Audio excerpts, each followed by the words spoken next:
Hello and welcome to week 7 on traditional learning theories.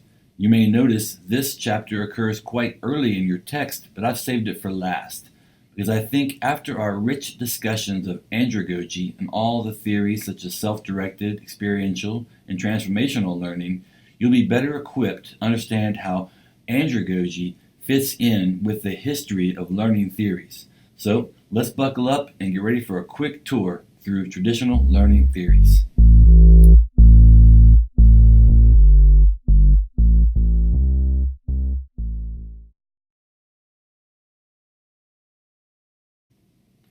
Here is a simplified view of traditional learning theories as they apply in our coursework.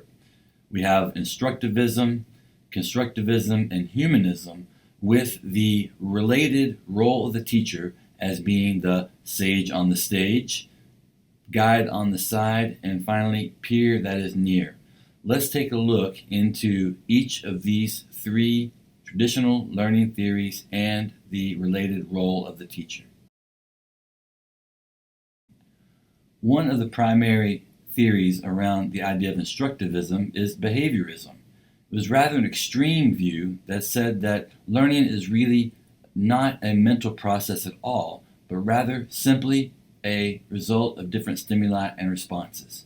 So in this perspective, the role of the teacher is to be the sage on the stage and reward, reinforce correct answers, and punish incorrect answers without really being concerned with the thought processes of the student that was involved. However, behaviorism was really exposed as inadequate to explain learning through the work of psychologists such as Albert Bandura in the 1960s.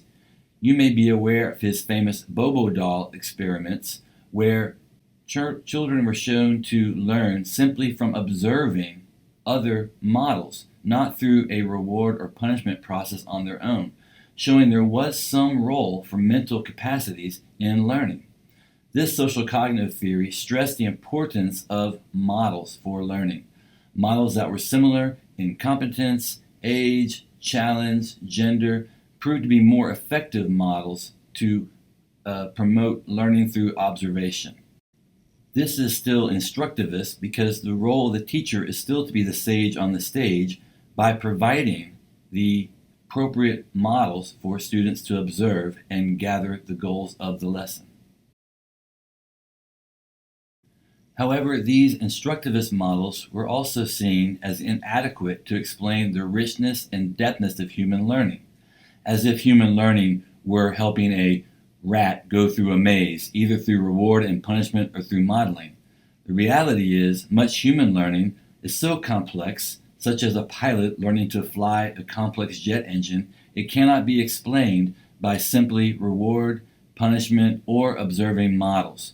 There has to be something more going on in the mind of the learner.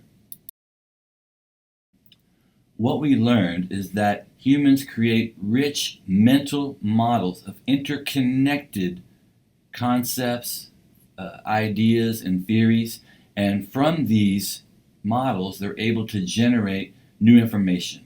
And essentially, people construct their understanding based on the addition of new knowledge to existing knowledge. And this is the basis of constructivism. Based on constructivist theory, we have a radical difference in the role of the teacher, from being the sage on the stage to the guide on the side.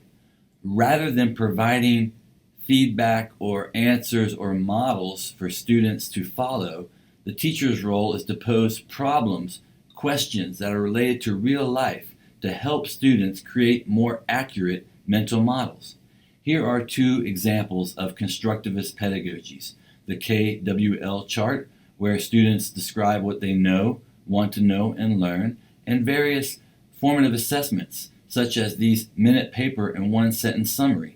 Again, the role of the teacher is to provide the questions around the experiences, not to provide the answers. So we've seen how the instructivist role provides the teacher the role of the sage on the stage.